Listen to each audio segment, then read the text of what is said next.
ನಮಸ್ಕಾರ ಆತ್ಮೀಯ ವೀಕ್ಷಕರೇ, ಪ್ರೈಸ್ ದ ಲಾರ್ಡ್. ಹೇಗಿದ್ದೀರಾ ಎಲ್ಲರೂ? ಹೋಪ್ ಚಾನಲ್ ಇಂಡಿಯಾದ ಮೂಲಕವಾಗಿ ದೇವರ ವಾಕ್ಯವನ್ನು ಕಲಿಯುವಂಥ, ಕೇಳುವಂಥ ಹಾಗೂ ಆಶೀರ್ವಾದವನ್ನು ಹೊಂದುತ್ತಾ ಇರುವಂಥ ನಿಮ್ಮನ್ನು ಕ್ರಿಸ್ತನ ನಾಮದಲ್ಲಿ ನಾನು ಅಭಿನಂದಿಸಿ ಪ್ರೀತಿಯಿಂದ ಸ್ವಾಗತಿಸ್ತೇನೆ. ಈ ಚಾನಲ್ನ ಮೂಲಕವಾಗಿ ನೀವು ಬಹಳಷ್ಟು ಆತ್ಮಿಕ ಪ್ರಯೋಜನವನ್ನು ಪಡೆದುಕೊಂಡಿದ್ದೀರಾ. ನಿಮ್ಮ ಕುಟುಂಬದಲ್ಲಿ ಶಾಂತಿ, ಸಮಾಧಾನ, ಸಂತೋಷವನ್ನು ದೇವರು ತುಂಬ್ತಾ ಇದ್ದಾರೆ ಎಂಬುದಾಗಿ ನಾನು ನಂಬ್ತಾ, ಹೀಗೆ ದೇವರು ನಿಮ್ಮನ್ನು ಇನ್ನೂ ಹೆಚ್ಚಾಗಿ ಆಶೀರ್ವಾದ ಮಾಡಲಿ, ಅಭಿವೃದ್ಧಿ ಪಡಿಸಲಿ ಎಂಬುದಾಗಿ ಹಾರೈಸ್ತಾ, ಇಲ್ಲಿ ಕೆಲಸ ಮಾಡುವಂಥ ಎಲ್ಲ ಕೆಲಸಗಾರರಿಗೂ ಸಹ ಹಾಗೂ ಬೋಧಕರಿಗೂ, ಇದರಲ್ಲಿ ಭಾಗವಹಿಸುವಂಥ ಎಲ್ಲರಿಗೂ ಪ್ರಾರ್ಥನೆ ಮಾಡಿರಿ. ನೀವು ಮಾಡ್ತಾ ಇದ್ದೀರಾ, ನೀವು ಮಾಡ್ತಾ ಇರೋದಕ್ಕಾಗಿ ನಮಗೆ ಧನ್ಯವಾದಗಳು. ಇನ್ನೂ ಹೆಚ್ಚಾಗಿ ಪ್ರಾರ್ಥನೆ ಮಾಡಿರಿ ಅಂತ ಹೇಳ್ತಾ, ಇವತ್ತಿನ ಸಂದೇಶ ಜೀವ ಬುಗ್ಗೆ ಎಂಬ ಶೀರ್ಷಿಕೆ ಅಡಿಯಲ್ಲಿ ಇವತ್ತಿನ ಸಂದೇಶಕ್ಕೆ ನಿಮ್ಮನ್ನು ಪ್ರೀತಿಯಿಂದ ನಾನು ಸ್ವಾಗತಿಸ್ತೇನೆ. ಬನ್ನಿ, ಈ ದಿನದ ದೇವರ ವಾಕ್ಯದ ಕಡೆಗೆ ನಮ್ಮ ಗಮನವನ್ನು ಹರಿಸೋಣ. ಈ ವಾಕ್ಯವನ್ನು ಕೇಳೋಕ್ಕಿಂತ ಮುಂಚೆ ಒಂದು ಸಣ್ಣ ಪ್ರಾರ್ಥನೆಯನ್ನು ಮಾಡೋಣವೇ? ಪ್ರಾರ್ಥನೆ ಮಾಡುವ. ಕೃಪಾಪೂರ್ಣನಾದ ಪರಲೋಕದ ದೇವರೇ, ನಿನ್ನ ನಾಮಕ್ಕೆ ಸ್ತೋತ್ರವಾಗಲಿ. ಕರ್ತ, ನಿನ್ನ ವಾಕ್ಯದ ಮೂಲಕವಾಗಿ ನಮ್ಮ ಸಂಗಡ ಮಾತನಾಡು. ನಿನ್ನ ವಾಕ್ಯದಿಂದ ನಾವು ಆತ್ಮೀಕ ಬಲವನ್ನು ಪಡೆಯುವಂತೆ ನಮಗೆ ಕೃಪೆಯನ್ನು ದಯಪಾಲಿಸು. ಅಲ್ಪನಾದ ನನ್ನನ್ನು ನೀನು ಬಳಸಿಕೋ, ಹಾಗೂ ನಿನ್ನ ಜನರನ್ನು ಈ ವಾಕ್ಯದಿಂದ ಸಂತೈಸು, ಹಾಗೂ ಅವರ ಬಯಕೆಗಳನ್ನು ಈಡೇರಿಸೆಂದು ಯೇಸು ಸ್ವಾಮಿಯವರ ಹೆಸರಿನಲ್ಲಿ ಬೇಡುತ್ತೇನೆ ಸ್ವಾಮಿ, ಆಮೆನ್.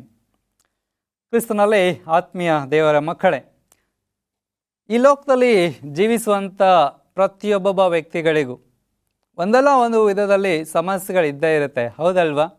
ನಿಮ್ಮಲ್ಲಿ ಸಮಸ್ಯೆಗಳೇ ಇಲ್ಲ ಅಂತ ಹೇಳ್ಕೊಳ್ಳೋರು ಯಾರಾದರೂ ಇದ್ದೀರಾ? ನಮಗೇನು ತೊಂದರೆನೇ ಇಲ್ಲ ರೀ, ನಮಗೆ ಸಮಸ್ಯೆನೇ ಇಲ್ಲ, ನಾವೆಲ್ಲ ಚೆನ್ನಾಗಿದ್ದೀವಿ, ಎಲ್ಲ ವಿಧದಲ್ಲೂ ಚೆನ್ನಾಗಿದ್ದೀವಿ ಅಂತ ಹೇಳ್ಕೊಳ್ಳೋರು ಯಾರಾದರೂ ಇದ್ದೀರಾ? ಬಹುಶಃ ಯಾರು ಇರಲಿಕ್ಕಿಲ್ಲ ಅಂತ ನಾನು ನೆನೆಸ್ತೇನೆ. ಯಾಕಂತ ಹೇಳಿದ್ರೆ, ಭೂಮಿ ಮೇಲೆ ಬದುಕುವಂಥ ಪ್ರತಿಯೊಬ್ಬೊಬ್ಬ ವ್ಯಕ್ತಿಗಳಿಗೂ, ಅವ್ರು ಬಡವನ ಇರಲಿ, ಶ್ರೀಮಂತನೇ ಇರಲಿ, ಅವನು ಧನಿಕಲಿ ಇರಲಿ, ಅಥವಾ ಎಜುಕೇಟೆಡ್ ಆಗಿರಲಿ, ಅನ್ಎಜುಕೇಟೆಡ್ ಆಗಿರಲಿ, ಅವನು ಯಾರೇ ಆಗಿರಲಿ, ಪ್ರತಿಯೊಬ್ಬೊಬ್ಬ ವ್ಯಕ್ತಿಗೂ ಸಮಸ್ಯೆಗಳು, ಕಷ್ಟಗಳು ಅಂತ ಬಂದೇ ಬರುತ್ತೆ. ಕೆಲವೊಂದು ಸಾರಿ ನಮ್ಮ ದೇಹದಲ್ಲಿ ಇರುವಂಥ ಬಲಹೀನತೆಗಳಿಂದ, ಅಂದರೆ ಎಕ್ಸಾಂಪಲ್ ನಾವು ಕುರುಡರಾಗಿರ್ಬೋದು, ಅಥವಾ ಕುಂಟರಾಗಿರ್ಬೋದು, ಅಥವಾ ನಿರ್ಗತಿಕರಾಗಿರ್ಬೋದು, ಫೈನಾನ್ಷಿಯಲಿ ನಾವು ಪುವರ್ ಆಗಿರ್ಬೋದು. ಇಂಥ ಈ ಫೈನಾನ್ಷಿಯಲಿ ಪುವರ್ ಆಗಿರುವಂಥದ್ದು ಸಹ ಈಗಿನ ಒಂದು ಸಿಚುವೇಶನ್ಗೆ ಅದು ಒಂದು ರೀತಿ ಬಲಹೀನತೆ ಅಂತಲೇ ಹೇಳ್ಬೋದು. ಯಾಕಂತ ಹೇಳಿದ್ರೆ, ಈಗಿನ ಕಾಲದಲ್ಲಿ ಹಣವಂತರಿಗೆ ಅಥವಾ ದುಡ್ಡಿರೋರಿಗೆ ಭಾಳ ಬೆಲೆ ಜಾಸ್ತಿ, ಹೌದಲ್ಲ? ಪ್ರಾಕ್ಟಿಕಲ್ ಆಗಿ ಹಾಗೆ ಯೋಚನೆ ಮಾಡ್ತಾರೆ. ಆದರೆ ದೇವರ ಮಕ್ಕಳಿಗೆ ಯಾವಾಗಲೂ ದೇವ್ರ ದೃಷ್ಟಿಯಲ್ಲಿ ಬೆಲೆ ಹೆಚ್ಚೆ. ಲೋಕದ ಪ್ರಕಾರ ದುಡ್ಡಿರೋರಿಗೆ ಬೆಲೆ ಜಾಸ್ತಿ, ಹೌದಲ್ವಾ? ಸೊ ಇವತ್ತು ಲೋಕದಲ್ಲಿ ನಿಮಗೆ ಕಷ್ಟ ಇರ್ಬೋದು, ಸಮಸ್ಯೆ ಇರ್ಬೋದು, ಸಂಕಟ ಇರ್ಬೋದು, ತೊಂದರೆ ಇರ್ಬೋದು, ನೀವು ದೈಹಿಕ ನ್ಯೂನತೆಯನ್ನು ಹೊಂದಿರ್ಬೋದು, ಅಂದರೆ ನೀವು ಯಾವುದೇ ರೀತಿಯಾದಂಥ ಬಲಹೀನತೆಯನ್ನು ಹೊಂದಿರಬಹುದು. ಆದರೆ ಇವತ್ತಿನ ವಾಕ್ಯ ನಿಮಗೆ ಸ್ಫೂರ್ತಿಯನ್ನು ನೀಡಿ, ನಾನು ಏನೇ ಬಲಹೀನತೆಗಳು ನನ್ನಲ್ಲಿದ್ದರೂ, ನಾನು ದೇವರ ಮಗನು, ದೇವರ ಮಗಳು, ದೇವರು ನನ್ನನ್ನು ಬಲಪಡಿಸ್ತಾನೆ, ನನ್ನ ಬಲಹೀನತೆಯಲ್ಲಿಯೇ ಪೂರ್ಣ ಬಲವು ಸಾಧಕವಾಗುವಂತೆ ಮಾಡ್ತಾರೆ ಎಂಬುದಾಗಿ ನೀವು ಈ ದಿನದ ಸಮಾಧಾನವನ್ನು, ಸಾಂತ್ವನವನ್ನು ಹೊಂದುವಂಥ ಸಂದೇಶವನ್ನು ನಾನು ನಿಮ್ಮ ಮುಂದೆ ತಂದಿದ್ದೇನೆ. ಒಂದೆರಡು ಎಕ್ಸಾಂಪಲ್ಗಳನ್ನ ನಾನು ಹೇಳಿ ಮುಂದುವರಿಸ್ತೇನೆ. ಈಗ ನಿಮ್ಮೆಲ್ಲರಿಗೂ ಅರುಣಿಮಾ ಸಿನ್ಹಾ ಅನ್ನುವಂಥ ಒಬ್ಬ ಆ್ಯಂಪ್ಯೂಟಿ ಬಗ್ಗೆ ನಿಮಗೆ ಗೊತ್ತಿರ್ಬೋದು. ಅಂದರೆ ಅರುಣಿಮಾ ಸಿನ್ಹಾ ಅನ್ನುವಂಥ ಒಬ್ಬ ಸಹೋದರಿ, ಆಕೆ ಹ್ಯಾಂಡಿಕ್ಯಾಪ್ಟ್ ಆಗಿದ್ದು ಮೊಟ್ಟ ಮೊದಲ ಬಾರಿಗೆ ಮೌಂಟ್ ಎವರೆಸ್ಟನ್ನು ಏರಿದಂಥ ಹ್ಯಾಂಡಿಕ್ಯಾಪ್ಟ್ ಲೇಡಿ ಅಂತ ಹೇಳಿದ್ರೆ ಅವಳು ಅರುಣಿಮಾ ಸಿನ್ಹಾ. ಸೊ ಈ ಸ್ತ್ರೀಯ ಬಗ್ಗೆ ನಾವು ನೋಡೋದಾದರೆ ಅಥವಾ ಯೋಚನೆ ಮಾಡೋದಾದರೆ, ಆಕೆ ಒಂದು ಸಮಯದಲ್ಲಿ ಒಂದು ಕ್ರೀಡಾಪಟು ಆಗಿದ್ಲು. ಆದರೆ ಒಂದು ಟ್ರೈನಲ್ಲಿ ಪ್ರಯಾಣ ಮಾಡ್ತಾ ಇರುವಾಗ ಆಕ್ಸಿಡೆಂಟ್ ಆಗುತ್ತೆ. ಏನು ಆಕ್ಸಿಡೆಂಟು? ಒಬ್ಬ ಕಳ್ಳನ ಕೈಗೆ ಆಕೆ ಸಿಕ್ಕಾಕೊಳ್ತಾಳೆ. ಆ ಕಳ್ಳನ ಜೊತೆಗೆ ಅವನು ಪರ್ಸ್ನ ಕಿತ್ಕೊಳ್ಳೋದಕ್ಕೆ ಪ್ರಯತ್ನಿಸ್ತಾ ಇದ್ದ. ಹೀಗಿರುವಾಗ ಆಕೆ ಕಳ್ಳನ ಜೊತೆಗೆ ಸೆಣಸಾಟ ಮಾಡುವಾಗ ಆ ಕಳ್ಳ ಆಕೆಯನ್ನು ಚಲಿಸುವಂಥ ಟ್ರೈನಿಂದ ಹೊರಗಡೆ ತಳ್ಳಿಬಿಡ್ತಾನೆ. ಹಾಗೆ ಚಲಿಸುವಂಥ ಟ್ರೈನಿಂದ ಹೊರಗಡೆ ಬಿದ್ದಂಥ ಈ ಸಹೋದರಿ ದೇವರ ಕೃಪೆಯಿಂದ ಆಕೆ ಜೀವದಿಂದ ಉಳಿತಾಳೆ, ಜೀವಹಾನಿ ಆಗೋದಿಲ್ಲ. ಆದರೆ ಆಕೆ ತನ್ನ ಕಾಲನ್ನು ಕಳ್ಕೊಳ್ತಾಳೆ. ಆಕೆನ ನೋಡಿದಂಥ ಅಥವಾ ನೋಡೋಕ್ಕೆ ಬಂದಂಥ ಅನೇಕ ಜನರು, ಹಾಸ್ಪಿಟಲ್ಗೆ ಬಂದಂಥ ಬಂಧು ಮಿತ್ರರು, ಸ್ನೇಹಿತರು ಎಲ್ಲ ಏನು ಹೇಳ್ತಾ ಇದ್ರು ಅಂತ ಹೇಳಿದ್ರೆ, ಈಕೆ ಒಂದು ಒಳ್ಳೆ ಕ್ರೀಡಾಪಟು ಇದ್ಲು, ಏನಾದರೂ ಲೈಫಲ್ಲಿ ನಾನು ಒಂದು ದೊಡ್ಡ ಸಾಧನೆ ಮಾಡಬೇಕು ಅಂತ ಅಂದ್ಕೊಂಡಿದ್ಲು. ಆದರೆ ಈಕೆ ಕಾಲೇ ಹೊಟ್ಟೋಯ್ತಲ್ಲ, ಕಾಲಿಲ್ಲ ಅಂದಮೇಲೆ ಇವಳು ಏನು ಸಾಧನೆ ಮಾಡೋಕ್ಕಾಗುತ್ತೆ, ಇನ್ನು ಮುಗೀತು ಇವಳ ಜೀವನ ಇಷ್ಟೇ, ಇವಳೇನು ಬೆಡ್ ರಿಡನ್, ಇನ್ನು ವೇಸ್ಟ್ ಇವಳ ಲೈಫು, ಇವಳು ಬದುಕಿದ್ದು ಸತ್ತಂಗೆ ಅಂತ ಹೇಳಿ ಹೀಗೆ ಅನೇಕ ಥರವಾದಂಥ ಮಾತುಗಳನ್ನು ಅವರವರೇ ಮಾತಾಡ್ಕೊಳ್ತಾ ಇದ್ರು. ಬಟ್ ಈ ವಿಚಾರಗಳನ್ನೆಲ್ಲ ಕೇಳಿಸ್ಕೊಳ್ತಾ ಇದ್ದಂಥ ಈ ಸಹೋದರಿಗೆ ತುಂಬ ನೋವಾಗ್ತಾ ಇತ್ತು. ಅಯ್ಯೋ, ನಾನು ಅಂಗವಿಕಲೆ ಆದ್ನಲ್ಲ, ನಾನೇನು ಸಾಧನೆ ಮಾಡೋಕ್ಕೆ ಆಗೋದಿಲ್ವಾ?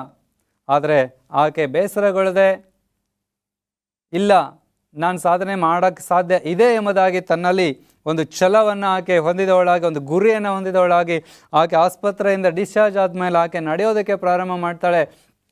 ಪ್ರಾರಂಭದಲ್ಲಿ ತುಂಬ ಕಷ್ಟ ಆಗುತ್ತೆ, ತುಂಬ ತೊಂದರೆಗಳಾಗುತ್ತೆ, ಸಮಸ್ಯೆಗಳಾಗುತ್ತೆ. ಆದರೆ ಆದಾಗ್ಯೂ ಆಕೆ ಸತತ ಪ್ರಯತ್ನದಿಂದ ಕೊನೆಗೆ ಆಕೆ ಒಂದು ದೊಡ್ಡ ಸಾಧನೆಯನ್ನು ಮಾಡಿದ್ಲು. ಏನಪ್ಪ ಅಂತ ಹೇಳಿದ್ರೆ, ಮೌಂಟ್ ಎವರೆಸ್ಟ್ ಏರಿದಂಥ ಅಂಗವಿಕಲ ಮೊಟ್ಟ ಮೊದಲ ಸ್ತ್ರೀ ಅಂತ ಹೇಳಿದ್ರೆ ಆಕೆ ಅರುಣಿಮಾ ಸಿನ್ಹಾ. ಓಕೆ, ಈಗ ಇನ್ನೊಂದು ವಿಚಾರವನ್ನು ನಾನು ನಿಮ್ಮ ಮುಂದೆ ಹೇಳೋದಕ್ಕೆ ಬರ್ತೇನೆ. ಇನ್ನೊಂದು ವಿಚಾರ ಏನಪ್ಪ ಅಂತ ಹೇಳಿದ್ರೆ, ಫ್ಯಾನಿ ಕ್ರಾಸ್ಬಿ ಅನ್ನುವಂಥ ಒಬ್ಬ ಸ್ತ್ರೀ. ಈ ಫ್ಯಾನಿ ಕ್ರಾಸ್ಬಿ ಅವಳು ಮಾರ್ಚ್ 24ನೇ ತಾರೀಕು 1820ರಲ್ಲಿ ಆಕೆ ಜನನ ಆಗುತ್ತೆ ವಿದೇಶದಲ್ಲಿ. ಸೊ ಆಕೆ ಹುಟ್ಟಿ ಒಂದು 6 ತಿಂಗಳು ಕೂಸಿರುವಾಗ ಯಾವುದೋ ಒಂದು ಕಣ್ಣು ಇನ್ಫೆಕ್ಷನ್ ಆಗುತ್ತೆ. ಅವ್ರ ಪೇರೆಂಟ್ಸ್ ಏನು ಮಾಡ್ತಾರೆ, ಆ ಮಗುವನ್ನು ಕರ್ಕೊಂಡು ಅಲ್ಲಿ ಪಕ್ಕದಲ್ಲಿರುವಂಥ ಒಂದು ಡಾಕ್ಟರ್ ಬಳಿಗೆ ಹೋಗ್ತಾರೆ. ಬಟ್ ಆ ಡಾಕ್ಟರ್ ಅವರು ENT ಸ್ಪೆಷಲಿಸ್ಟ್ ಆಗಿರೋದಿಲ್ಲ, ಆದರೆ ಒಬ್ಬ ಸಾಮಾನ್ಯ ಡಾಕ್ಟರ್ ಆಗಿರ್ತಾನೆ. ಅಷ್ಟಾಗಿ ಅವನ ಟ್ರೈನಿಂಗ್ ಕೂಡ ಆಗಿರೋದಿಲ್ಲ. ಸೊ ಅವನ ಹತ್ರ ಹೋದಾಗ ಅವನು ತನ್ನ ಹತ್ರ ಇರೋ ಯಾವುದೋ ಒಂದು ಮದ್ದನ್ನು ಆ ಹುಡುಗಿಯ ಕಣ್ಣಲ್ಲಿ ಹಾಕ್ತಾನೆ, ಆ ಮಗುವಿನ ಕಣ್ಣಲ್ಲಿ. ಆ ಮಗುವಿನ ಕಣ್ಣಲ್ಲಿ ಆ ಮದ್ದನ್ನು ಹಾಕಿದ್ರಿಂದ ಅಥವಾ ಐ ಡ್ರಾಪನ್ನು ಹಾಕಿದ್ರಿಂದ ಅದು ಇನ್ಫೆಕ್ಷನ್ ಆಗಿ ಅಥವಾ ಆ ಮಗುಗೆ ಅದು ರಿಯಾಕ್ಷನ್ ಆಗಿ ಆ ಮಗು 2 ಕಣ್ಣನ್ನು ಕಳ್ಕೊಂಬಿಡುತ್ತೆ. ಹೀಗೆ ಕೆಲವು ದಿನಗಳಲ್ಲಿ ಅಥವಾ ಕೆಲವು ವರ್ಷಗಳಲ್ಲಿ ಆ ಮಗು ಹಾಗೆ ಬೆಳೀತಾ ಇರುವಾಗ ಬ್ಲೈಂಡ್ ಆಗಿ ಬೆಳೀತಾ ಇತ್ತು, ಪರ್ಮನೆಂಟ್ ಬ್ಲೈಂಡ್ ಆಗಿ. ಸ್ವಲ್ಪ ವರ್ಷಗಳಲ್ಲೇ ಆಕೆ ತಂದೆ ಸತ್ತು ಹೋಗ್ಬಿಡ್ತಾರೆ. ತಾಯಿಗೆ ಯಾವುದೂ ಕೆಲಸ ಇಲ್ಲ. ಹೀಗಿರುವಾಗ ಈ ಮಗುವನ್ನು ಬೆಳೆಸೋದಕ್ಕಾಗಿ ಆ ತಾಯಿ ಏನು ಮಾಡ್ತಾಳೆ, ಅಲ್ಲೇ ಇಲ್ಲೇ ಮನೆ ಕೆಲಸಗಳನ್ನು ಮಾಡೋದಕ್ಕೆ ಪ್ರಾರಂಭ ಮಾಡ್ತಾಳೆ. ಮಗುವನ್ನು ಮನೆಯಲ್ಲಿ ಬಿಟ್ಟು ಹೋದವಾಗ ಮನೆಯಲ್ಲಿ ಅವರ ಅಜ್ಜಿ ಎಲೆನ್ ಅನ್ನುವಂಥ ಒಬ್ಬ ಅಜ್ಜಿ ಇರ್ತಾರೆ. ಆ ಅಜ್ಜಿ ಏನು ಮಾಡ್ತಾರೆ, ಈ ಫ್ಯಾನಿ ಕ್ರಾಸ್ಬಿಯನ್ನು ನೋಡ್ಕೊಳ್ತಾ ಇರ್ತಾರೆ. ಫ್ಯಾನಿ ಕ್ರಾಸ್ಬಿನ ನೋಡ್ಕೊಳ್ತಾ ಇರುವಾಗ ಅವ್ರು ಏನು ಮಾಡ್ತಾರೆ, ಈ ಫ್ಯಾನಿ ಕ್ರಾಸ್ಬಿಗೆ ದೇವ್ರ ವಾಕ್ಯವನ್ನು ಕಲಿಸ್ತಾ ಇರ್ತಾರೆ. ಪ್ರಿಯ ದೇವಜನರೇ, ಕೇವಲ 10 ವರ್ಷದ ಫ್ಯಾನಿ ಕ್ರಾಸ್ಬಿ ಏನು ಮಾಡ್ತಿದ್ಲು ಅಂತ ಹೇಳಿದ್ರೆ, ಆಕೆ ಜ್ಞಾನೋಕ್ತಿ ಪುಸ್ತಕವನ್ನು ಪೂರ್ತಿಯಾಗಿ ಕಂಠಪಾಠವಾಗಿ ಹೇಳ್ತಿದ್ಲಂತೆ. ಕೀರ್ತನೆಯ ಅನೇಕ ಅಧ್ಯಾಯಗಳನ್ನು ಕಂಠಪಾಠವಾಗಿ ಹೇಳ್ತಿದ್ಲಂತೆ. ಆದಿಕಾಂಡ, ವಿಮೋಚನೆ ಕಾಂಡ, ಯಾಚಕ ಕಾಂಡ, ಅರಣ್ಯ ಕಾಂಡ, ಧರ್ಮೋಪದೇಶ ಕಾಂಡ, 5 ಕಾಂಡಗಳಲ್ಲಿರುವಂಥ ಪ್ರತಿಯೊಂದು ವಚನಗಳನ್ನು ಆಕೆ ಪೂರ್ತಿಯಾಗಿ ಕಂಠಪಾಠವಾಗಿ ಹೇಳ್ತಾ ಇದ್ಲಂತೆ. ಹೊಸ ಒಡಂಬಡಿಕೆ 4 ಸುವಾರ್ತೆ, ಮತ್ತಾಯ, ಮಾರ್ಕ, ಲೂಕ, ಯೋಹಾನ 4 ಸುವಾರ್ತೆಯಲ್ಲಿರುವಂಥ ಎಲ್ಲ ವಚನಗಳನ್ನು ಆಕೆ ಕಂಠಪಾಠವಾಗಿ ಹೇಳ್ತಾ ಇದ್ಲಂತೆ. ಯಾರು? ಒಬ್ಬ ಕುರುಡಿಯಾದಂಥ 10 ವರ್ಷದ ಬಾಲಕಿ, ಬಡತನದಲ್ಲಿದ್ದಂಥ ಬಾಲಕಿ. ಆಕೆ ಶಾಲೆಗೇನೆ ಹೋಗಿರಲಿಲ್ಲ, ಆಕೆ ವಿದ್ಯಾಭ್ಯಾಸನೇ ಮಾಡಿರಲಿಲ್ಲ. ಆದರೆ ಅವರ ಅಜ್ಜಿ ಆಕೆಗೆ ಈ ವಿಚಾರಗಳನ್ನು ಹೇಳ್ತಾ ಹೇಳ್ತಾ ಹೇಳ್ತಾ ಆಕೆಗೆ ಅದನ್ನು ಕಲಿಸ್ಕೊಟ್ಟಿದ್ಲಂತೆ. ಸೊ ಹೀಗೆ ಮುಂದೊಂದು ದಿವಸ ಈ ಕುರುಡಿಯಾದಂಥ ಈ ಸಹೋದರಿ ಬೆಳೆದು ದೊಡ್ಡವಳಾದಾಗ, ಅದು ತುಂಬ ಚೆನ್ನಾಗಿದೆ ಅವಳ ಸ್ಟೋರಿ. ನೀವು ಬೇಕಾದರೆ ತದನಂತರ ನೆಟ್ಟಲ್ಲಿ ಅದನ್ನು ಓದ್ಬೋದು. ಹೀಗೆ ಬೆಳೆದು ದೊಡ್ಡವಳಾದಂಥ ಈ ಫ್ಯಾನಿ ಕ್ರಾಸ್ಬಿ ಆಕೆ ಏನು ಮಾಡ್ತಾಳೆ, ಒಬ್ಬ ವ್ಯಕ್ತಿಯನ್ನು ಮದುವೆ ಮಾಡ್ಕೊಳ್ತಾಳೆ. ಆತನು ಸಹಿತ ಕುರುಡನಾಗಿರ್ತಾನೆ. ಹೀಗೆ ಅವರ ದಾಂಪತ್ಯ ಜೀವಿತ ನಡೀತಾ ಇರುತ್ತೆ. ಕೆಲವು ವರ್ಷಗಳಲ್ಲಿ ಅವರಿಗೆ ವಿಚ್ಛೇದನ ಆಗುತ್ತೆ. ಆಕೆ ಜೀವಿತದಲ್ಲಿ ಭಾಳಷ್ಟು ನೊಂದ್ಕೊಳ್ತಾಳೆ. ಆದರೆ ಆಕೆ ಬೇಜಾರು ಮಾಡ್ಕೊಳ್ಳೋದಿಲ್ಲ. ಆಕೆ ಏನು ಮಾಡ್ತಾಳೆ ಅಂತ ಹೇಳಿದ್ರೆ, ಆಕೆ ದೇವರಿಗೆ ರಾಗಗಳನ್ನು ಬರೆಯೋದಕ್ಕೆ ಪ್ರಾರಂಭ ಮಾಡ್ತಾಳೆ. ದೇವರನ್ನು ಮಹಿಮೆ ಪಡಿಸೋದಕ್ಕೆ ಕೀರ್ತನೆಗಳನ್ನು ರಚಿಸೋದಕ್ಕೆ ಪ್ರಾರಂಭ ಮಾಡ್ತಾಳೆ. ಪುಸ್ತಕಗಳನ್ನು ಬರೆಯೋದಕ್ಕೆ ಪ್ರಾರಂಭ ಮಾಡ್ತಾಳೆ. ಆಕೆ ತದನಂತರ 15ನೇ ವರ್ಷದಲ್ಲಿ ಆಕೆಗೆ ಯಾವುದೋ ಒಂದು ಯೂನಿವರ್ಸಿಟಿನಲ್ಲಿ ಆಕೆಗೆ ಸ್ಟಡಿ ಮಾಡೋದಕ್ಕೆ ಅವಕಾಶ ಆಗುತ್ತೆ. ಅಲ್ಲಿ ಆಕೆ 15ನೇ ವರ್ಷದಲ್ಲಿ ಸ್ಟಡಿ ಮಾಡೋದಕ್ಕೆ ಜಾಯ್ನ್ ಆದಂತಹ ಹುಡುಗಿ ಮುಂದೆ ಒಂದು ದೊಡ್ಡ ಶಿಕ್ಷಕಿಯಾಗಿ ಇಂಗ್ಲೀಷ್ ವ್ಯಾಕರಣವನ್ನು ಹೇಳಿಕೊಡುವಂಥ ಶಿಕ್ಷಕಿಯಾಗಿ ಆಕೆ ಮಾರ್ಪಾಟಾಗ್ತಾಳೆ. ಆಕೆಯಂತೆ ಕುರುಡರಾಗಿದ್ದಂಥ ಮಕ್ಕಳಿಗೆ ಶಿಕ್ಷಣವನ್ನು ಕೊಡೋದ್ರಲ್ಲಿ ತನ್ನ ಜೀವಿತವನ್ನು ಆಕೆ ಕಳೀತಾಳೆ. ಆಕೆ ಹಾಡುಗಳನ್ನು ರಚಿಸ್ತಾಳೆ ದೇವರ ಮಹಿಮೆಗಾಗಿ. ಒಂದಲ್ಲ ಎರಡಲ್ಲ ಪ್ರಿಯರೇ, ಸುಮಾರು 5,000 5,500 9,000 ಎಂಬುದಾಗಿ ಅಂದಾಜಿಸಲಾಗಿದೆ. ಅಷ್ಟು ಹಾಡುಗಳನ್ನು ಅಥವಾ ಪೋಯೆಟ್ಗಳನ್ನು ಆಕೆ, ಹಿಮ್ಗಳನ್ನು ಆಕೆ ದೇವರ ಮಹಿಮೆಗೋಸ್ಕರ ರಚಿಸ್ತಾಳೆ. ಪ್ರಿಯ ದೇವರ ಮಕ್ಕಳೇ, ನಿಮ್ಮ ಬಲಹೀನತೆ ಏನೇ ಆಗಿರಬಹುದು, ಆದರೆ ನಮ್ಮ ಬಲಹೀನತೆಯನ್ನೇ ನಾವು ಒಂದು ದೊಡ್ಡದು ಅಂತ ಅಂದ್ಕೊಂಡು ಇವತ್ತು ನಾವು ನಮ್ಮ ಜೀವಿತದಲ್ಲಿ ಅಯ್ಯೋ ನನ್ನಿಂದ ಏನಾಗುತ್ತೆ, ನಾನು ಬಲಹೀನನಾಗಿದ್ದೀನಲ್ಲ, ನಾನು ಅಂಗವಿಕಲನಾಗಿದ್ದೀನಲ್ಲ, ನನ್ನಿಂದ ಏನು ಸಾಧನೆ ಮಾಡೋಕ್ಕಾಗುತ್ತೆ ಎಂಬುದಾಗಿ ನೀವು ಏನಾದರೂ ನೊಂದು ಬೆಂದು ಬೇಸರಗೊಂಡು ಜಿಗುಪ್ಸೆಗೊಂಡು ನಿರಾಶೆಗೊಂಡು ಏನೂ ನಾನು ಪ್ರಯೋಜನ ಇಲ್ಲ ಅಂತ ಮೆಂಟಾಲಿಟಿ ನಿಮ್ಮಲ್ಲಿದ್ದರೆ ಇವತ್ತು ಈ ವಾಕ್ಯ ನಿಮ್ಮನ್ನು ಬದಲಾಯಿಸಲಿ. ಪ್ರಿಯ ದೇವರ ಮಕ್ಕಳೇ, 2 ಕೊರಿಂಥ 12ನೇ ಅಧ್ಯಾಯದ 7ನೇ ವಚನವನ್ನು ಒಂದ್ಸರಿ ನಾವು ಓದೋಣ. 2 ಕೊರಿಂಥದವರಿಗೆ ಬರೆದ ಪತ್ರಿಕೆ 12ನೇ ಅಧ್ಯಾಯ 7ನೇ ವಚನದಲ್ಲಿ ಈ ರೀತಿಯಾಗಿ ನಾವು ಓದ್ತೇವೆ. ಅಲ್ಲಿ ಹೀಗೆ ಬರೆಯಲ್ಪಟ್ಟಿದೆ, ಏನಂತ ದಯಮಾಡಿ ನನ್ನ ಸಂಗಡ ನೀವು ಸತ್ಯವೇದವನ್ನು ತಿರುಗಿಸ್ರಿ, ಓದಿ ನಿಮ್ಮ ಸತ್ಯವೇದದಲ್ಲಿ ಏನು ಹೇಳುತ್ತೆ ಅಲ್ಲಿ. ಈ ಕಾರಣದಿಂದಲೂ ನನಗೆ ತಿಳಿಸಲ್ಪಟ್ಟ ರಹಸ್ಯಗಳು ಬಹು ವಿಶೇಷವಾಗಿರುವುದರಿಂದಲೂ ನಾನು ಹೊಗಳಿಕೊಳ್ಳದೆ ಸುಮ್ಮನಿರುತ್ತೇನೆ. ನಾನು ನನ್ನನ್ನು ಅತಿಶಯವಾಗಿ ಹೆಚ್ಚಿಸಿಕೊಳ್ಳಬಾರದೆಂದು ಒಂದು ಶೂಲ ನನ್ನ ಶರೀರದಲ್ಲಿ ನಾಟಿದೆಯೇ ಎಂಬಂತೆ ನನ್ನನ್ನು ಗುದ್ದುವುದಕ್ಕೆ ಸೈತಾನನ ದೂತರಲ್ಲಿ ಒಬ್ಬನು ನನ್ನ ಬಳಿಗೆ ಕಳುಹಿಸಲ್ಪಟ್ಟನು. ನಾನು ಅತಿಶಯವಾಗಿ ಹೆಚ್ಚಿಸಿಕೊಳ್ಳಬಾರದೆಂತಲೇ ಇದಾಯಿತು. ಮುಂದೆ ಬರೆದು 8ನೇ ವಚನ, ಈ ಪೀಡೆಯ ವಿಷಯದಲ್ಲಿ ಅದು ನನ್ನನ್ನು ಬಿಟ್ಟು ಹೋಗಬೇಕೆಂದು 3 ಸಾರಿ ಕರ್ತನನ್ನು ಬೇಡಿಕೊಂಡೇನು. ಅದಕ್ಕಾತನು 9ನೇ ವಚನದಲ್ಲಿ, ನನ್ನ ಕೃಪೆಯೇ ನಿನಗೆ ಸಾಕು, ಬಲಹೀನತೆಯಲ್ಲಿಯೇ ಬಲವು ಪೂರ್ಣ ಸಾಧಕವಾಗುತ್ತದೆ ಎಂದು ನನಗೆ ಹೇಳಿದ್ದಾನೆ. ಹೀಗಿರಲಾಗಿ ಕ್ರಿಸ್ತನ ಬಲವು ನನ್ನಲ್ಲಿ ನೆಲೆಗೊಂಡಿರಬೇಕೆಂದು ನನಗುಂಟಾಗುವ ನಿರ್ಬಲಾವಸ್ಥೆಗಳ ವಿಷಯದಲ್ಲಿಯೇ ಬಹು ಸಂತೋಷವಾಗಿ ಹೆಚ್ಚಳ ಪಡುವೆನು. ಆದುದರಿಂದ ಕ್ರಿಸ್ತನ ನಿಮಿತ್ತ ನನಗೆ ನಿರ್ಬಲಾವಸ್ಥೆಯೂ ತಿರಸ್ಕಾರವೂ ಕೊರತೆಯೂ ಹಿಂಸೆಯೂ ಇಕ್ಕಟ್ಟು ಸಂಭವಿಸಿದಾಗ ಸಂತುಷ್ಟನಾಗಿದ್ದೇನೆ. ನಾನು ಯಾವಾಗ ನಿರ್ಬಲನಾಗಿದ್ದೇನೋ ಆವಾಗಲೇ ಬಲವುಳ್ಳವನಾಗಿದ್ದೇನೆ. ಪ್ರಿಯ ದೇವ ಭಕ್ತರೇ, ಇದು ಯಾರು ಹೇಳ್ತಾ ಇರೋಂಥ ಮಾತು? ಯಾರ ಅನುಭವದ ಮಾತು? ಯಾರ ಸಾಕ್ಷಿ ಇದು? ಹೌದು, ಇದು ಪೌಲನ ಸಾಕ್ಷಿ. ಪೌಲನು ಆತನೊಬ್ಬ ಪ್ರಾಮಾಣಿಕ ದೇವರ ಸೇವಕನು. ಆತನು 12 ಜನ ಅಪೊಸ್ತಲರಲ್ಲಿ ಒಬ್ಬನೆಂಬುದಾಗಿ ಆತನು ಪರಿಗಣಿಸಲ್ಪಡದೆ ಹೋದಾಗ್ಯೂ ಆತನು 12 ಅಪೊಸ್ತಲರಿಗಿಂತಲೂ ಹೆಚ್ಚಾದಂಥ ಸೇವೆಯನ್ನು ಆತನು ಮಾಡಿದ. ಈಗ ಸತ್ಯವೇದದ ಹೊಸ ಒಡಂಬಡಿಕೆ ಪುಸ್ತಕಗಳನ್ನು ನಾವು ಲೆಕ್ಕ ಹಾಕೋದಾದರೆ 12 ಜನ ಅಪೊಸ್ತಲರಲ್ಲಿ ಇದ್ದಂಥವರು ಬರೆದಂಥ ಪುಸ್ತಕಗಳು ತೀರಾ ಕಡಿಮೆ, ಆದರೆ ಹೆಚ್ಚು ಪುಸ್ತಕಗಳನ್ನು ಬರೆದವನು ಪೌಲನು. ಸೊ ಪೌಲನು ಒಂದು ಸಮಯದಲ್ಲಿ ಆತನು ಸೌಲನಾಗಿದ್ದ, ದೇವರ ಮಕ್ಕಳನ್ನು ಹಿಂಸಿಸುವಂಥ ಹಿಂಸಕನಾಗಿದ್ದ. ಆತನು ದೇವರ ವಾಕ್ಯವನ್ನು ಓದುತ್ತಾ ಇದ್ದ, ವಾಕ್ಯವನ್ನು ಆತನು ಚೆನ್ನಾಗಿ ತಿಳಿದಿದ್ದ, ಆದರೆ ಅದರ ನಿಜವಾದ ಅರ್ಥವನ್ನು ಆತನು ಗ್ರಹಿಸಿರಲಿಲ್ಲ. ಹೀಗಾಗಿ ಆತನು ಒಂದು ಧಾರ್ಮಿಕ ಮುಖಂಡನಾಗಿದ್ದು ಮತಾಂಧನಾಗಿದ್ದ. ನಾನೇನು ಮಾಡ್ತಾ ಇದ್ದೀನಿ, ನಾನು ಏನು ಯೋಚಿಸ್ತಾ ಇದ್ದೀನಿ, ನಾನು ಎಲ್ಲಿಗೆ ಹೋಗ್ತಾ ಇದ್ದೀನಿ, ಯಾರನ್ನು ಹಿಂಸಿಸ್ತಾ ಇದ್ದೀನಿ ಇತ್ಯಾದಿ ವಿಷಯಗಳ ಕುರಿತಾಗಿ ಆತನು ಯೋಚನೆ ಮಾಡದೇ ಇರುವಷ್ಟು ಅವಿವೇಕಿಯಾಗಿದ್ದ ಮೊದಲು, ಕ್ರಿಸ್ತನನ್ನು ಧರಿಸುವ ಮುನ್ನ. ಆದರೆ ದಮಸ್ಕದ ದಾರಿಯಲ್ಲಿ ಆತನು ಕ್ರಿಸ್ತನನ್ನು ಸಂಧಿಸಿದಾಗ ದೇವರು ಆತನಿಗೆ ಹೇಳ್ತಾ ಇದ್ದಾನೆ, ಏನಂತ? ಸೌಲನೇ ಸೌಲನೇ, ಯಾಕೆ ನನ್ನನ್ನು ಹಿಂಸಿಸುತ್ತಿ? ಅದಕ್ಕೆ ಸೌಲನ ಉತ್ತರ, ಕರ್ತನೆ ನೀನು ಯಾರು ಅಂತ ಕೇಳುವಾಗ ಕರ್ತನೆ ಹೇಳ್ತಾನೆ, ನೀನು ಹಿಂಸಿಸ್ತಾ ಇರುವಂಥ ನಜರೇತಿನ ಯೇಸುವೆ ನಾನು. ಪ್ರಿಯ ದೇವರ ಮಕ್ಕಳೇ, ಸೌಲನು ಕರ್ತನನ್ನು ಸಂಧಿಸಿದ ನಂತರ ಆತನು ಏನು ಮಾಡ್ತಾನೆ? 3 ದಿವಸ ಉಪವಾಸವಿದ್ದು ತಾನು ಮಾಡಿದಂಥ ಎಲ್ಲ ಪಾಪಕ್ಕೆ ಪಶ್ಚಾತ್ತಾಪ ಪಟ್ಟು ದೇವರ ಕಡೆಗೆ ತಿರುಗಿಕೊಳ್ತಾನೆ. ತನ್ನ ಹೃದಯವನ್ನು ದೇವರಿಗೆ ಸಮರ್ಪಿಸಿಕೊಂಡು ಸೌಲನಾದಂಥ ಆತನು ಪೌಲನಾಗಿ ಮಾರ್ಪಾಟನ ಹೊಂದುತ್ತಾನೆ. ಹೀಗೆ ಪೌಲನಾಗಿ ಮಾರ್ಪಾಟನ ಹೊಂದಿದಂಥ ಆತನು ಅದ್ಭುತವಾದಂಥ ಸೇವೆಯನ್ನು ಮಾಡ್ತಾನೆ. ನಿಮಗೆ ಸತ್ಯವೇದದಲ್ಲಿ ಪೌಲನ ಕುರಿತಾದಂಥ ಅನೇಕ ವಿಚಾರಗಳು ತಿಳಿದಿರಬಹುದು. ಆತನು ಎಂಥ ಅದ್ಭುತನಾದಂಥ ಸೇವಕನಾಗಿದ್ದನು. 3 ಸುವಾರ್ಥ ಪ್ರಯಾಣಗಳನ್ನು ಮಾಡ್ತಾನೆ. ಬಹಳ ಕಷ್ಟಕರವಾದಂಥ ಸುವಾರ್ಥ ಪ್ರಯಾಣಗಳದು. ಅನೇಕ ಸ್ಥಳಗಳನ್ನು ಸಂಧಿಸಿ ಆತನು ದೇವರ ರಾಜ್ಯದ ಸುವಾರ್ತೆಯನ್ನು ಸಾರಿ ಅನೇಕ ಸಭೆಗಳನ್ನು ಆತನು ಸ್ಥಾಪಿಸ್ತಾನೆ. ಕೊರಿಂಥ, ರೋಮ, ಫಿಲಿಪ್ಪ, ಎಫೆಸ, ಅನೇಕ ಅನೇಕ ಅನೇಕ ಕಡೆಗಳಲ್ಲಿ ಹೋಗಿ ಆತನು ಸುವಾರ್ತೆಯನ್ನು ಸಾರಿ ಆತನು ಆಲಯಗಳನ್ನು ಅಥವಾ ಸಭೆಗಳನ್ನು ಆತನು ಕಟ್ತಾನೆ. ಆಲಯ ಅಂತ ಹೇಳಿದ್ರೆ ನಾಟ್ ಫಿಸಿಕಲ್ ಬಾಡಿ, ಸಭೆಗಳನ್ನು, ದೇವರ ಮಂದೆಯನ್ನು ಆತನು ಸ್ಥಾಪಿಸ್ತಾನೆ.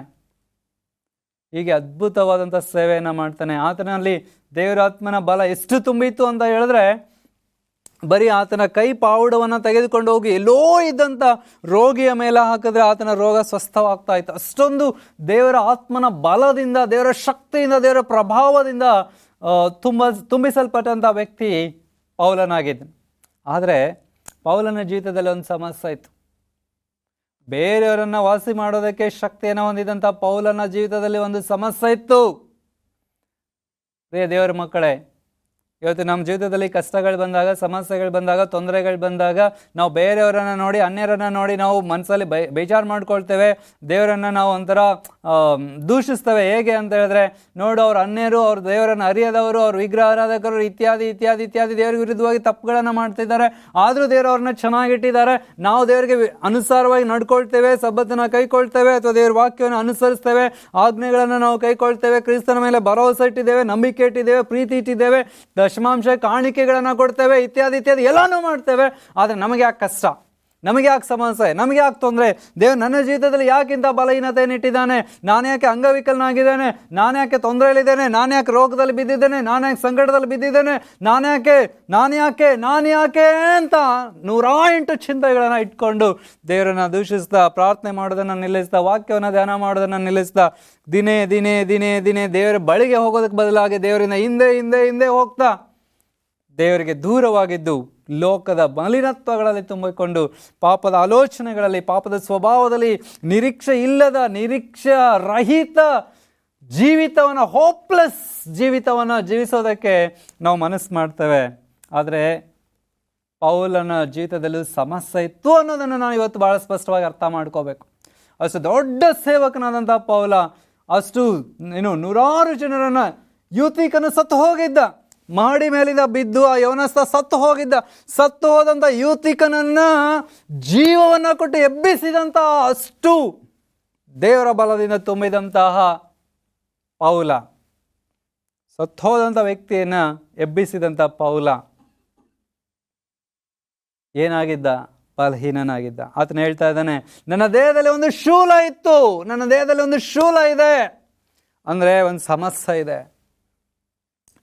ಆ ವಿಷಯದಲ್ಲಿ ಆತನ ದೇವರನ್ನು ಪ್ರಾರ್ಥಿಸ್ತಾ ಇದ್ದಾನೆ. ದೇವರೇ, ನನ್ನ ದೇಹದಲ್ಲಿರುವಂಥ ಈ ಶೂಲವನ್ನು ನೀನು ತೆಗೆದು ಹಾಕಪ್ಪ, ದೇವರೇ ಈ ಶೂಲವನ್ನು ನನ್ನಿಂದ ತೆಗೆದು ಹಾಕು ಅಂತ ಆತನು ಪ್ರೇಯರ್ ಮಾಡ್ತಾನೆ. ಆದರೆ ಶೂಲವು ತೆಗೆದು ಹಾಕಲ್ಪಡ್ತೋ? ಸಮಸ್ಯೆ ಪರಿಹಾರ ಆಯ್ತಾ? ಆತನ ಪ್ರಾರ್ಥನೆಗೆ ಸದುತ್ತರ ಸಿಕ್ತಾ? ಆತನ ಪ್ರಾಬ್ಲಮ್ ಸಾಲ್ವ್ ಆಯ್ತಾ? ಇಲ್ಲ. ಬದಲಾಗಿ ಆತನಿಗೆ ಆದರಣೆ ಸಿಕ್ತು, ಬದಲಾಗಿ ಆತನಿಗೆ ಧೈರ್ಯ ಸಿಕ್ತು, ಬದಲಾಗಿ ಆತನಿಗೆ ಸಾಂತ್ವನ ಸಿಕ್ತು. ಪ್ರಾಬ್ಲಮ್ ಸಾಲ್ವ್ ಆಗಿಲ್ಲ, ಪ್ರಾಬ್ಲಮ್ಗೆ ಸಾಂತ್ವನ ಸಿಕ್ತು. ಅದಕ್ಕಿಂತ ಹೆಚ್ಚಿಂದ ಇನ್ನೇನು ಬೇಕು? ಪ್ರಿಯ ದೇವ್ರ ಮಗಳೇ, ನಿಮ್ಮ ಕಷ್ಟ, ನಿಮ್ಮ ಸಮಸ್ಯೆನೇ ನಿಮಗೆ ದೊಡ್ಡದಾ? ನಿಮ್ಮ ಬಲಹೀನತೆಗಳು, ನಿಮ್ಮ ನ್ಯೂನ್ಯತೆಗಳು ನಿಮಗೆ ಭಾಳ ದೊಡ್ಡ ಬೆಟ್ಟದಂತೆ ಕಾಣಿಸ್ತಾ ಇದೆನಾ? ಆ ಬೆಟ್ಟದ ಒಡೆಯನಾಗಿರುವಂತಹ, ಅಥವಾ ಅದನ್ನು ಸುಲಭವಾಗಿ ತೆಗೆದು ಹಾಕೋದಕ್ಕೆ ಶಕ್ತನಾದಂಥ ದೇವರ ಬಳಿಗೆ ನೀನು ಬರೋದಾದರೆ, ನಿನ್ನ ಬಲಹೀನತೆಯನ್ನು ಆತನ ಮುಂದೆ ಹಂಚೋದಾದರೆ, ಆತ ನಿನ್ನನ್ನು ಆಶ್ರಯಿಸುವಂಥವನಾಗಿದ್ದಾನೆ. ಪೌಲನು ದೇವರ ಹತ್ರ ಬೇಡ್ದ, ಆದರೆ ದೇವರು ಆತನಿಗೆ ಹೇಳಿದ್ದೇನು? ಮಗನೇ, ಬಲಹೀನತೆಯಲ್ಲಿಯೇ ಪೂರ್ಣ ಬಲವು ಸಾಧಕವಾಗುತ್ತೆ. ನನ್ನ ಕೃಪೆ ನಿನ್ನ ಜೊತೆಗಿದೆ, ನನ್ನ ಕೃಪೆಯೇ ನಿನಗೆ ಸಾಕು. ಒಬ್ಬ ಭಕ್ತನು ಆಡ್ತಾನೆ, ನಿನ್ನ ಕೃಪೆಯೇ ನನಗೆ ಸಾಕು, ಅದಕ್ಕಿಂತ ಇನ್ನೇನು ಬೇಕು? ಪ್ರಿಯ ದೇವರ ಮಗಳೇ, ಇವತ್ತು ನಾನು ನೀವು ದೈಹಿಕ ಬಲಹೀನತೆಯಲ್ಲಿದ್ದರೂ ನಾವಿನ್ನೂ ಜೀವಿಸ್ತಾ ಇದ್ದೇವೆ. ನಾವು ಬಲವನ್ನು ಹೊಂದುವಂಥ ದೇವರ ಬಳಿಗೆ ನಾವು ಬರೋಣ. ಕೆಲವೊಂದು ಸಾರಿ ಈ ಬಲಹೀನತೆಗಳು ನಮ್ಮ ಒಳ್ಳೆತಿಗಾಗಿಯೇ ದೇವರು ಅದನ್ನು ಅಲೋ ಮಾಡಿರ್ತಾನೆ ಎಂಬುದನ್ನು ನಾವು ಮನಸ್ಸಲ್ಲಿ ಇಟ್ಕೊಳ್ಳೋಣ. ಅಲ್ಲಿ ಪೌಲನೇ ಹೇಳ್ತಾ ಇದ್ದಾನೆ, ಏನಂತ ಹೇಳ್ತಾ ಇದ್ದಾನೆ? ಈ ಶೂಲ ನನ್ನನ್ನು ಬಿಟ್ಟು ಹೋಗುವಂತೆ ನಾನು 3 ಬಾರಿ ದೇವರನ್ನು ಪ್ರಾರ್ಥನೆ ಮಾಡಿದೆ. ಸುಮ್ಮನೆ ಪ್ರಾರ್ಥನೆ ಮಾಡಿಲ್ಲ ಪ್ರಿಯರೇ, ಆತನು ಭಾಳ ಆಸಕ್ತಿಯಿಂದ, ಭಾಳ ವೇದನೆಯಿಂದ, ಭಾಳ ದುಃಖದಿಂದ, ಭಾಳ ಕಣ್ಣೀರಿಂದ, ಭಾಳ ಸಂಕಟದಿಂದ ಆತನ ಪ್ರಾರ್ಥನೆ ಮಾಡಿರ್ತಾನೆ. ಯಾಕಂದರೆ ಶೂಲ ಅಂತ ಹೇಳುವಾಗ, ದೇವರೇ ನನಗೆ ಏನೋ ಒಂದು ಶೂಲ ಇದೆ, ಪ್ಲೀಸ್ ಸ್ವಸ್ಥ ಮಾಡು ಅಂತ ಹೇಳಿ ಸುಮ್ಮನೆ ಹಿಂಗೆ ಮಾಡಿರೋದಿಲ್ಲ. ನಾನು ನೆನೆಸ್ತೇನೆ ಆತನ ಆ ವಿಷಯದಲ್ಲಿ ಭಾಳ ಸಂಕಟವನ್ನು ಅನುಭವಿಸ್ತದೆ. ಯಾಕಂದರೆ ಆತನು ಸುವಾರ್ಥ ಸೇವೆ ಪ್ರಯಾಣಕ್ಕೆ ಹೋಗುವಾಗ ಅದು ಆತನಿಗೆ ಭಾಳಷ್ಟು ತೊಂದರೆಯನ್ನು ಕೊಡ್ತಾ ಇತ್ತು. ಬೈಬಲ್ ಸ್ಕಾಲರ್ಸ್ ಹೇಳ್ತಾರೆ ಆತನಿಗೆ ಒಂದು ಪೈಲ್ಸ್ ಸಮಸ್ಯೆ ಇತ್ತು ಅಂತ, ಅಥವಾ ಇನ್ಯಾವುದೋ ಒಂದು ದೇಹದಲ್ಲಿ ಸಮಸ್ಯೆ ಇತ್ತು ಅಂತ ಹೇಳಿ. ಬಟ್ ನಿಖರವಾಗಿ ಆತನಿಗೆ ಇದೇ ಸಮಸ್ಯೆ ಇತ್ತು ಅಂತ ನನಗೆ ಗೊತ್ತಿಲ್ಲ.